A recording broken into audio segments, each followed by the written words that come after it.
Welcome to day 26. So if all has gone well, at this point, you've done at least 3 cases. Today, you're going to aim to do another 3 or 6 or 9, however many you can go. Today, I'm going to give you an additional tip to find partners that you can work with.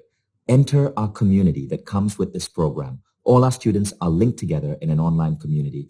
And maybe ask around if there's someone in your vicinity. It is wonderful to be able to form Silva groups where you can collaborate with other students and work on case working.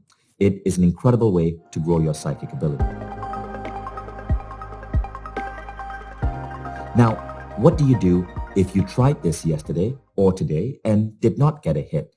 Well, the thing to remember is don't give up. I once met Isabel Silva, Jose's daughter. Isabel had a remarkable story. So Jose started training Isabel on psychic ability at an early age, and Isabel showed incredible talent. Jose knew that she wasn't born with these gifts. She had developed these gifts. Isabel went on to become a medical intuitive at a hospital in Texas. She worked closely with doctors, and when a patient walked in through the door, she would scan the patient. The doctor would diagnose the patient, but Isabel would sometimes whisper to the doctor, you might want to pay extra attention to that person's left hip. She would sometimes detect information that the doctors may not automatically know of. This is what a medical intuitive is, and she had a thriving job at a hospital. Now, Isabella told me something really interesting. She shared a story with me. There was a student of the Silva class who was an Air Force pilot. Let's call him Jim. Now, Jim, being an Air Force pilot, being a Top Gun, was a guy who aced everything he did. So he was so disappointed that at the Silva class, he kept getting miss after miss after miss. Other people were getting hits, but Jim kept making misses. But Jim remembered what Jose Silva said. Don't give up. Keep practicing. As soon as you get a first hit, celebrate it, and more hits will happen.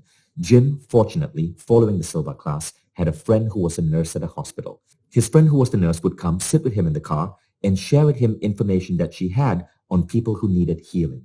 So she would mention the name, age, gender, and location. Jim would attempt to detect what abnormalities they might have with the aim of giving them healing. Now, Jim kept failing, and then he saw it. He saw a diseased spleen, and he mentioned diseased spleen, and he said it was so clear and vivid. He just knew he was right. The nurse confirmed that he got a hit. Jim celebrated that hit, and something flipped in his mind. He kept getting hit after hit after hit. Jim got so good at this that he developed waking psychic ability. He would show up at Silva conferences, and just observing students, he would know how they needed support, how they needed healing. There was one very interesting thing.